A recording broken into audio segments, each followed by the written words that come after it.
Cinema के इतिहास में कुछ फिल्में सिर्फ कहानियां नहीं होती, वो एक युग की दास्तान बन जाती हैं। एक ऐसा शाहकार जिसने भारतीय सिनेमा की भव्यता को एक नई परिभाषा दी।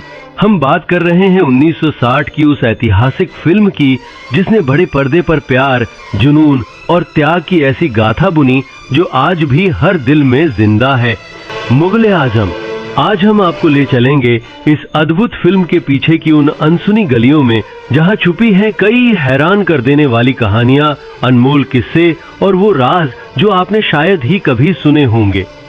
अनारकली कैद कर ली गई और मैं देखता रहा। और तुम कर भी क्या सकते थे? एक अजीमुशान शहंशाह के सामने कोई कर भी क्या सकता है? सलीम! प्यार किया तो डरना क्या, जब प्यार किया तो डरना क्या। मेरे ही बेटे को कत्ल करने के लिए आप मुझे से तलवार मांग रहे हैं महाबली? इन बातों से अकबर आजम की तलवार क्या उठेगी जो अपने सुहाग की चूड़ियों का बोझ तक नहीं उठा सकते।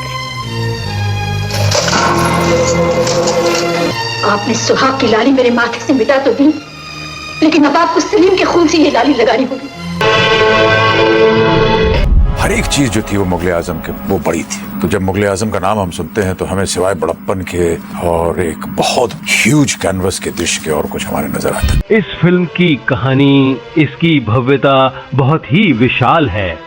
क्या आप जानते हैं कि मुग़ल-ए-आज़म को बनने में कितना समय लगा था? अक्सर कहा जाता है 9 साल, लेकिन असलियत में ये सफर 16 साल लंबा था।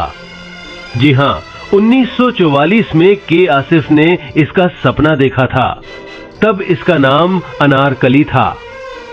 शुरुआती दौर में कुछ सीन भी फिल्माए गए, लेकिन भारत पाकिस्तान के बंटवारे और फिल्म के प्रोड्यूसर हकीम साहब के पाकिस्तान चले जाने से ये प्रोजेक्ट ठंडे बस्ते में चला गया। दिलचस्प बात यह है कि तब सलीम के रोल के लिए चंद्रमोहन और अनारकली के लिए नरगिस सुरैया को सोचा गया था, लेकिन किस्मत को कुछ और ही मंजूर था।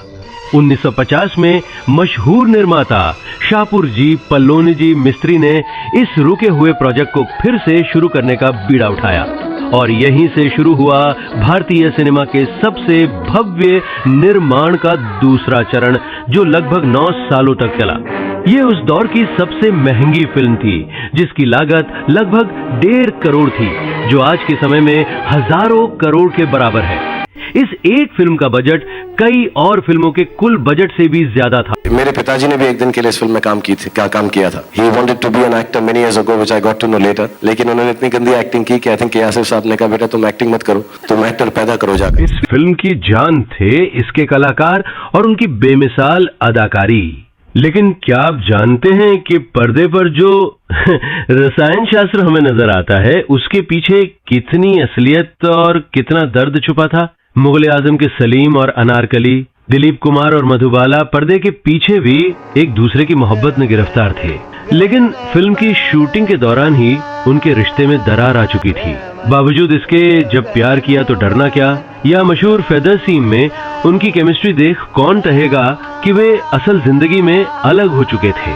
वो मशहूर फेदर सीन जहां दिलीप साहब भीरे से पंख से मधुबाला के चेहरे को सहलाते हैं, उस एक सीन को शूट करने के लिए दोनों कलाकारों ने अपनी निजी करवाहट को एक तरफ रखकर काम किया और यही उनके महान कलाकार होने का सबूत है।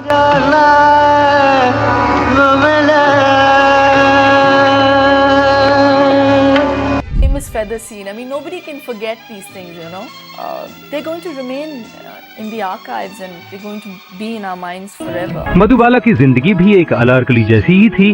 उन्हें जन्म से ही दिल की बीमारी थी।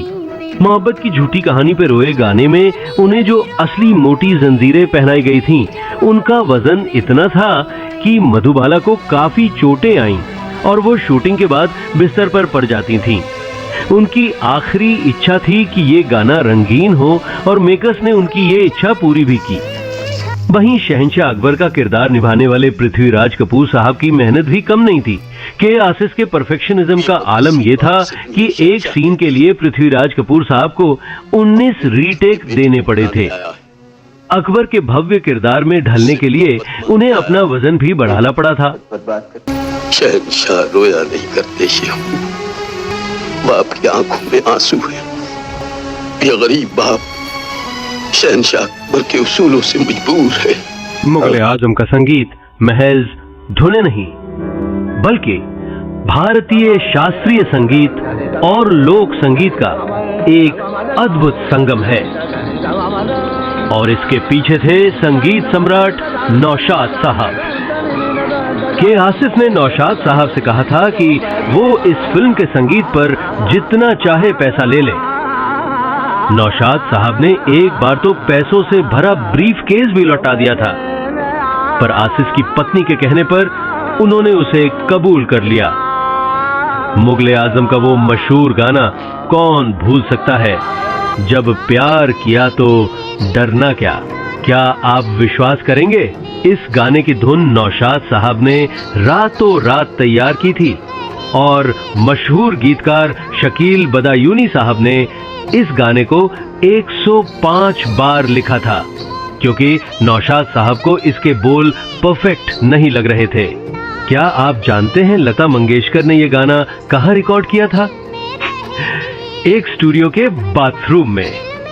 गाने में जो गूंज चाहिए थी वो उन्हें बाथरूम में ही मिली। इश्क में जीना, इश्क में मरना। मुगले आजम जब तक बना है 10 साल तक, मोहन स्टूडियो में वो चटाई पर सोते थे जमीन पर, जैसे तपस्या कर रहा हो। मोए पनगट पे नंदलाल गाना जो जन्माष्टमी के त्योहार को दिखाता है, उस पर कई लोगों ने आपत्ति उठाई थी कि मुगल बादशाह के दरबार में ये कैसे दिखाया जा सकता है। लेकिन नौशाद साहब ने तर्क दिया कि जोधाबाई की मौजूदगी इसे स्वाभाविक बनाती है, और तब स्क्रिप्ट में कुछ संवाद जोड़े गए ताकि इस सीन को लॉजिकल बनाया जा सके। शास्त्रीय संगीत को पर्दे पर लाने का श्रेय भी नौशाद साहब को जाता है। उन्होंने गुलाम अली खान साहब को प्रेम जोगन बनके और शुभ दिन आयो गाने के लिए 25,000 की भारी भरकम फीस दी थी, जो उस समय किसी भी पार्श्व गायक को दी गई सबसे ज्यादा रकम थी।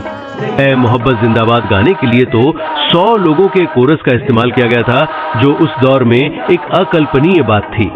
नौशाद साहब ने रिकॉर्डिंग में पहली बार मल्टी ट्रैक मिक्सिंग और ओवर डबिंग जैसी तकनीकों का इस्तेमाल किया, जिसने भारतीय संगीत के लिए नए रास्ते। आज हुकूमत जिसका मजहब, फिर उसका ईमान कहाँ। मुगल आजम का हर फ्रेम एक पेंटिंग थी, हर सीन एक मास्टरपीस। शीश महल का वो सेट जिसमें जब प्यार किया तो डरना क्या फिल्माया गया था, उसे बनाने में 2 साल लगे और असली बेल्जियम के कांच और मोतियों का इस्तेमाल हुआ। लाइट जलाने पर वो चमक इतनी थी कि आंखें चकाचौंध हो जाती थीं। अनारकली का वो ह्यूमन स्टैचू बनने वाला सीन याद है? उस सीन में मधुबाला को घंटों तक एक ही पोज में बिना हिले डुले रहना पड़ता था, जिसमें उनके शरीर पर रबर शीट्स में खास केमिकल्स का इस्तेमाल कर चिपकाया गया था। और अब बात करते हैं मुगले आजम के उन भव्य युद्ध के दृश्यों के बारे में। इन दृश्यों को फिल्माने में 2000 ऊंट, 4000 घोड़े और 8000 सैनिकों का इस्तेमाल किया गया था, जिसमें भारतीय सेना के कुछ जवान भी शामिल थे। ये दृश्य सिर्फ ग्राफिक नहीं थे, बल्कि असल में बड़ी ही कठिनाई से फिल्माए गए थे।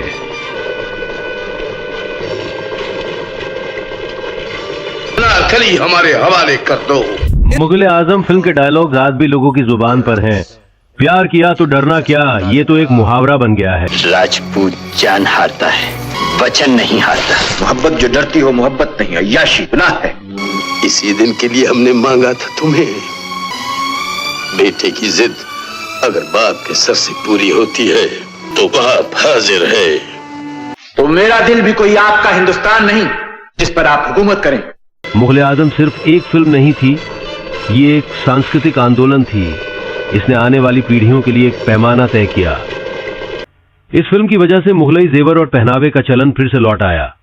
आशुतोष गोवारिकर और संजय लीला भंसाली जैसे आज के कई निर्देशक अपनी फिल्मों जोधा अकबर, बाजीराव मस्तानी और पद्मावत ने मुगले आजम की भव्यता और दृश्यों से प्रेरित दिखते हैं। मुगले आजम ने इतिहास को बड़े पर्दे पर पेश करने का तरीका ही बदल दिया। वो आपका दूध जो खून बनकर मेरी रगों में जी रहा है, कहिए तो वो सब आपके कदमों में बहा दूं। आज 60 से भी ज्यादा सालों बाद मुगले आजम सिर्फ एक फिल्म नहीं बल्कि एक अमर विरासत है। इसकी भव्यता, इसके संगीत, इसके किरदारों और इसके डायलॉग ने भारतीय सिनेमा के इतिहास में एक ऐसा अध्याय लिख दिया है जो हमेशा के लिए अमर रहेगा। ये सिर्फ अकबर, सलीम और अनारकली की कहानी नहीं थी, ये उस जुनून, मेहनत और दूरदृष्टि की कहानी थी जिसने एक ख्वाब को हकीकत में बदल दिया। हमें उम्मीद है कि मुगले आजम के पीछे की इन अनसुनी कहानियों ने आपको एक बार फिर उस दौर में पहुंचा दिया होगा। आपको ये वीडियो कैसा लगा हमें कमेंट्स में जरूर बताइए और ऐसे ही और दिलचस्प किस्सों के लिए हमारे चैनल को सब्सक्राइब करना मत भूलिएगा। मिलते हैं अगली कहानी के साथ। धन्यवाद।